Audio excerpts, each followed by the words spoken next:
Hello and welcome. After an action-packed week, all eyes will be on Prime Minister Theresa May as she returns to Parliament with a revised Brexit plan. May will address the House of Commons, setting out how she intends to proceed with the Brexit withdrawal agreement. She will also table a neutral motion, simply saying that the House of Commons has considered her statement, which will be debated and voted upon on the 29th of January. The motion is expected to attract amendments from groups of backbenchers seeking more say in the process. Just last week, May's Brexit deal suffered a historic defeat in the British Parliament, after which she survived a no-confidence vote.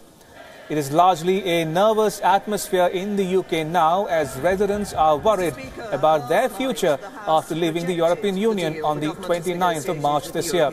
A predominant sentiment among some people is that they want the matter resolved as soon as possible. Unfortunately, I think we're looking a bit ludicrous right now as a nation, because we don't know how to sort ourselves out of this problem. What's your worry about that? Well, personally, I wanted to remain in the EU, so my worry is the leaving and the economical impact. We need some confidence back in the country. We need a decision to be made. We just need to do what we voted for, bit out, and then plan from there. And we just, it's affecting everybody's business, everybody's livelihoods, and we just need to do what we voted for.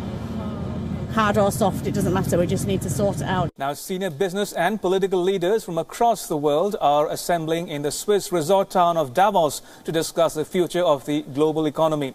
An estimated 3,000 political and business figures, including 65 government leaders, are attending the four-day World Economic Forum Summit. The summit in the snow-capped resort city is happening at a time when the global economy is facing unprecedented challenges. Global financial institutions have warned of rising recession and slowdown. The two largest economies, the US and China, are engaged in a bitter trade war. Major economies are facing political headwinds of rising nationalism and protectionism. China, which had generated nearly a third of global growth in the past decade, has had its slowest growth in 28 years in 2018 as a fallout of the US tariff war, as well as a weakening domestic demand. Now, India remains the only exception. The country remains the world's fastest growing major economy. India is projected to clock a 7.5% GDP growth rate over the next 2 years. Combined with a young and aspirational demographic base, India is expected to become the third largest consumer economy by 2025. A delegation of over 100 business and political leaders from India, including Federal Minister Suresh Prabhu, are attending the summit. The summit has had setbacks already. Donald Trump, the leader of the world's largest economy, cancelled his own and the US delegation's visit in view of the face-off with the Democrats over a border wall and an unprecedented government shutdown in the US. UK Prime Minister Theresa May is not attending the meeting either, as she battles the divide over Brexit back home. Russian President Vladimir Putin, French President Emmanuel Macron, and India's Prime Minister Narendra Modi all are absent as well. China will be represented by its Vice President. Now, though top leaders are absent, some activist groups are hoping that the showpiece event would address real issues facing the world today. The development charity group Oxfam has come out with a report that says that the rich-poor gap widened sharply in 2018. The report points out that the world's top 26 billionaires have assets equivalent of 3.8 billion at the bottom half of the population. While the fortune of billionaires rose by $2.5 billion per day, the poorest half of the world's population saw their wealth decline by 11% in 2018.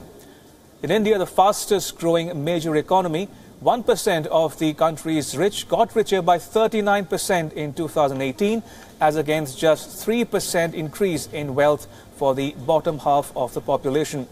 Now, this rising inequality remains a big worry, and activists are hoping that this would get discussed at the annual Davos summit this year. Seeing some progress, but not enough. So we're here in Davos, I'm here in Davos, to call on governments to wake up and take up their responsibility and tax fairly, tax wealth, and put money in the public services that people need. Last year alone, we saw billionaire wealth increase by $2.5 billion every day, while the wealth of the bottom half of humanity, $3.8 billion, was dropping by $500 million a day. This is a trend. It just doesn't happen. It hasn't happened just once. And Wion Berlisban Sumit Chaturvedi is in Davos. He brings us the latest on the summit. Take a listen. The World Economic Forum is all set to kick off in Davos from tomorrow. This time, though, Donald Trump, the president of US, is absent. Also, Theresa May, UK's Prime Minister, is also absent. But other world leaders are here. Big corporates are still here. India and global, they all will participate. Indian contingent will include Anand Mahindra of Mahindra Group, Pawan Munjal of Hero Group, Mukesh Ambani and his children, also Uday Kotak of Kotak Mahindra. The global contingent will include Bill Gates, Dara of Uber, and also big names from GE and other big global companies. What they are going to deliberate upon is how to make the world a better place as far as socio-economic conditions are concerned. Also, they are going to deliberate upon issues like global trade wars that has impacted the economies across the world. This is Sumit Chaturvedi signing off from Davos for Wion. World is One. Now, the rich-poor divide in India continues to grow at a staggering rate. Noting the high level of wealth disparity, Oxfam claimed that the wealth of top 9 Indian billionaires is equivalent to the wealth of the bottom 50% of the population. The report goes on to say that the top 1% of India's richest got richer by 39%. The bottom half of the population saw a paltry 3% rise in their wealth, while the billionaires saw their fortunes swell by more than $300 million per day. The poorest 10% of the people continue to remain in debt. India added 18 new billionaires last year, raising the total number of billionaires to 119. Meanwhile, their wealth crossed the $400 billion mark for the first time. The report also said that India is estimated to produce 70 new millionaires every day between 2018 and 2022. The rights group says that in many countries, decent education or quality healthcare has become a luxury only the rich can afford. Show how a few billionaires have been increasing their wealth by $2.5 billion every day last year, with 262 million children who are out of school and 100 million people who are driven into poverty every year because they cannot afford healthcare costs. We show this contrast and we show that this is not inevitable, this is unacceptable, and there are solutions, and the solutions lie in the hands of government to tax wealth, to stop tax dodging, to plow the money into these public services and give everyone a fair chance to be part of the global economy.